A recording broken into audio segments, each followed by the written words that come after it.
Nafosat va ezgulik, mehr-muhabbat ramzi sanalgan gullar insonlarni doimo yaxshilikka chorlaydi. Bugun Namangan an'anaviy xalqaro gullar festivali sabab tinchlik, do'stlik, madaniyat va san'at bayramiga mezbonlik qilmoqda. Tantanali ochilish marosimida 30 dan ortiq davlatlarning bayroqlari sahnada namoyon bo'lishi ham ko'ngli keng, qalbi daryo namanganliklarning mehmondo'st, mehnatsevar ekanligini ko'rsatishi bilan birga xalqaro festivalning nufuzi yildan-yilga ortib borayotganini amalda ko'rsatib turibdi. 那我就开始了啊！开始啊！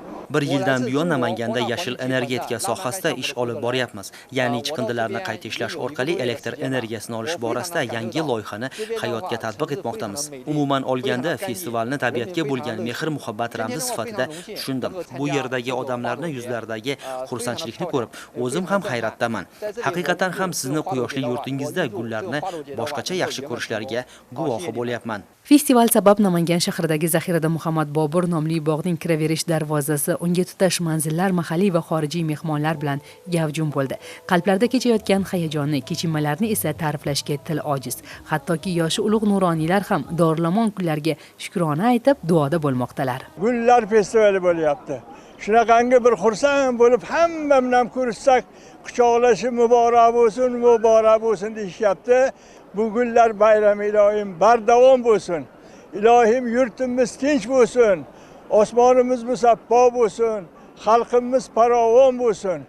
Muhtaram prezidentimiz shunchalik xalq uchun, yurt uchun shularning dardiga darmon bo'laman, rozi qilaman, xalqim mendan rozi bo'lsin deb barcha yaxshiliklarni qilyaptilar.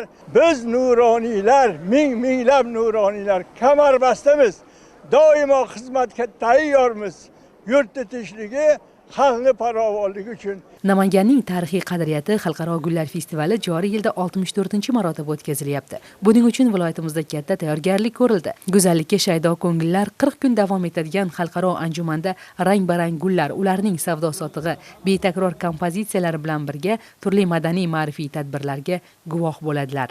Bu esa mehmon va sayyohlarga miriqib hordiq chiqarish, ruhiy tetiklik, sokinlik bag'ishlashi bilan birga yanada zavqlidir. Bugun Namanganda mehnat, go'zal tabiat va insonning qalbining pokligi, go'zallikligini bayrami tantanasi bo'lyapti. 64-xalqaro gullar festivali bo'lyapti. Gullar bu faqat tabiatning go'zalligi emasdi.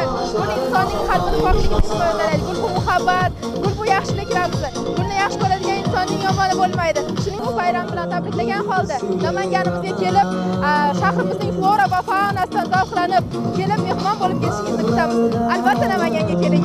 Chindan ham bayram tadbirlari bo'lib o'tayotgan manzil anvoyi gulu chechaklar, o'zbekona qadriyatlar namoyon bo'lgan maskanga aylandi. Bu yerda viloyatimizning usta gulchilari o'zlarining turli xildagi betakror gullari namunalarini mahalliy va xorijiy sayyohlarga taqdim etadilar. Festival xorijlik sayyohlarda ham katta taassurot qoldirdi. Yaponiyada ham shunga o'xshash festival bo'lib o'tadi. Shu sababli O'zbekistonda qanday o'tishi bilan qiziqdik va Namanganga keldik. Taassurotlarimni ta'riflashga ojizman, sababi bu yerda hammasi mutlaqo boshqacha, mutlaqo yangicha. Bayramni kuzatib, shuni guvohi bo'ldimki, yurtingizdagi tinchlik va farovonlikni yaqqol ko'rish mumkin.